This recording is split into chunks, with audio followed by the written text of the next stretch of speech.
जय हिंद प्यारे साथियों। रोजगार विद अजय यूट्यूब चैनल पर आप सभी का बहुत बहुत स्वागत है। देखो, आज मैं बात करने वाला हूं इस वीडियो में एसएससी एमटीएस के बारे में। देखो, एसएससी एमटीएस का एग्ज़ाम हो चुका है, आप सभी ने पेपर दे दिया होगा और अब इसका रिजल्ट का आंसर की का इंतज़ार चल रहा होगा। तो आज क्यों ना मैं इस टॉपिक पर बात करूं कि यहाँ पर आपको कितनी सैलरी मिलेगी। देखो, एक सैलरी होती है ना, वो सबसे बड़ा मोटिवेशन होता है, क्योंकि हम जॉब लगते हैं केवल सैलरी के लिए। सबका मोटिव यही होता है, रुपया कमाना। सबका मोटिव रुपया कमाएंगे जब सैलरी आएगी, ठीक है। तो जो सैलरी होती है ना, वो मोटिवेट करती है, अंदर से एक एनर्जी पैदा करती है कि हमें कुछ करना चाहिए। तो आज इस वीडियो में मैं बात करने वाला हूं कि यदि आप एसएससी में एमटीएस बन जाते हो तो आपको कितनी सैलरी मिलेगी। मैं बिल्कुल फुल डिटेल से चर्चा करूंगा आपके हर एक अलाउंस को काउंट करते हुए, ठीक है। और ये जो सैलरी है 2022 के अकॉर्डिंग है। जब इस पोस्ट में जब आप ये एग्ज़ाम दिया है, इसमें जो लोग लगेंगे ना, उनको कितनी सैलरी मिलेगी उस पर हम बात करने वाले हैं। तो देखो, ये 1800 ग्रेड पे की नौकरी है और आपको पता होगा कि एमटीएस एक क्या काम करता है। देखो, एसएससी में पहले चपरासी की, पियोन की ये वैकेंसियाँ निकलती थी, उनको आजकल बंद कर दिया और उनको एमटीएस बोलने लग गए। तो एमटीएस का मुख्य काम होता है डॉक्यूमेंट्स वगैरह पकड़ाना, पानी पकड़ाना। इस तरीके से जो ऑफिसर होंगे उनकी हेल्प करना, उनके जो दैनिक काम है उनमें सहायता करना।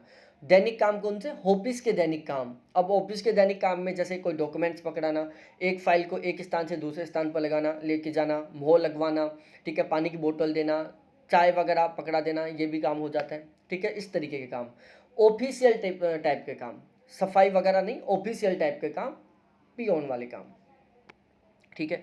अब इसका बेसिक्स पे रहता है 18,000 उसका इसकी बेसिक सैलरी होती है और इसका ग्रेड पे होता है 1800। अब बेसिक सैलरी 18,000 है। अब डीए मिलता है 34%। फिलहाल में सेंट्रल गवर्नमेंट 34% डीए दे रही है, तो 34% डीए के साथ सैलरी बनती है इनकी। तो जो डीए होता है वो बेसिक सैलरी पर मिलता है। तो इनकी बेसिक पे है 18,000। 18,000 पर इनको 34% डीए मिलेगा, 6120 रुपये। तो इनको 6120 रुपये का डीए मिलता है। अब इनको मिलता है एचआरए। अब देखो, एचआरए डिपेंड करता है कि आपकी पोस्टिंग कौन सी सिटी में। पूरे भारत को 3 कैटेगरी में डिवाइड कर रखा है, एक्स, वाई और जेड, ठीक है। कुछ ऐसी सिटियां हैं जैसे मुंबई है, दिल्ली है, कोलकाता है, चेन्नई, जिनको आप महानगर बोल सकते हैं। वहाँ पर आपको 27% एचआरए मिलता है, हाउस रेंट अलाउंस मिलता है। बिल्कुल रूरल एरियाज, जहाँ पर गांव कह सकते हैं, वहाँ पर आपको एचआरए 9% मिलता है। और जो सिटियाँ जैसे जयपुर है, जोधपुर है, कोटा है, लखनऊ है, जो स्टेट कैपिटल हैं और जो बड़े शहर हैं, वहाँ पर एचआरए मिलता है 18%, ठीक है। यहाँ हम 27% के अकॉर्डिंग काउंट करते हैं, तो 27% के अकॉर्डिंग आपका एचआरए बनता है 4860 रुपये, 4860 रुपये। आपको यहाँ पर ट्रेवल अलाउंस मिलता है जो लगभग मिलता है 1769 रुपये। फिलहाल में 1769 रुपये का टीए मिल रहा है। तो इस तरीके से आपकी ग्रोस सैलरी बनती है। बेसिक सैलरी, डीए, एचआरए और टीए, इन चारों को मिलाकर आपकी बेसिक जो ग्रोस सैलरी है वो बनती है 30,749 रुपये।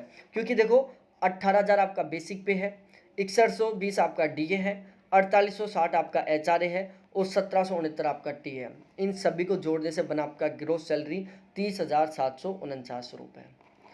अब इसमें कुछ डिडक्शन होते हैं। देखो, डिडक्शन में सबसे पहले आपका एनपीएस करता है और एनपीएस करता है 10%। और ये एनपीएस करता है बेसिक सैलरी और डीए दोनों को मिलाकर। आपका जो बेसिक सैलरी होता है, आपका जो डीए होता है, इन दोनों का 10% मिलता है आपको एनपीएस। सॉरी, कटता है, मिलता नहीं है, कटता है। तो डीए और बेसिक सैलरी इन दोनों का टोटल करके और उसका 10% निकालोगी तो बेसिक सैलरी आपकी 18,000, डीए मिल रहा है आपको 6120 रुपये। इन दोनों को जोड़ेंगे तो इन दोनों का टोटल निकलता है 24,120 रुपये और इसका हम 10% निकालेंगे।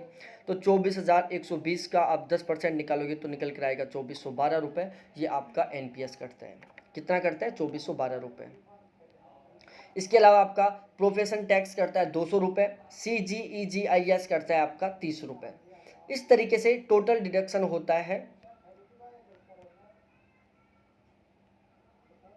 ठीक है। टोटल डिडक्शन कितना हुआ आपका? 2412 रुपये आपका एनपीएस कट गया, प्रोफेशन टैक्स आपका 200 रुपये कट गया और CGEGIS आपका 30 रुपये कट गया। तो इस तरीके से ये टोटल डिडक्शन हुए और इनको यदि हम ये कितने बने, अब इस टोटल को हम 30,749 रुपये जो आपकी ग्रोस सैलरी थी उसमें से कम कर देंगे। तो उसमें एक तो 2412 रुपये का DA का ये NPS कम होगा, इसके अलावा 200 रुपये कम होंगे और इसके अलावा 30 रुपये कम होंगे। ये सारा डिडक्शन करके और उसके बाद नेट सैलरी जो आपके अकाउंट में ट्रांसफ़र की जाएगी वो होगी 28,107 रुपये। 28,107 रुपये पहले महीने आपके अकाउंट में ट्रांसफ़र किया जाएगा। ठीक है, अब इसमें इंक्रीजमेंट आपकी जो बेसिक सैलरी है उसमें प्रत्येक साल आपका 3% का इंक्रीजमेंट होगा, 3% बढ़ेगा। बेसिक पे हर साल आपका 3% बढ़ता रहेगा। जो HRA है वो सॉरी DA है, DA आपका साल में 2 बार बढ़ेगा। ठीक है, DA आपका साल में 2 बार बढ़ेगा। फिलहाल में 34% है, 6 महीने बाद पता नहीं 36% हो जाए, 35% हो जाए। तो DA का बढ़ना डिपेंड करता है गवर्नमेंट के ऊपर, वो कितना बढ़ाती है। ठीक है लेकिन DA 2 बार बढ़ता है और HRA भी बढ़ता है। जैसे पहले 8, 16, 24 का स्लैब था, अब उसको बढ़ाकर 9, 18, 27 कर दिया।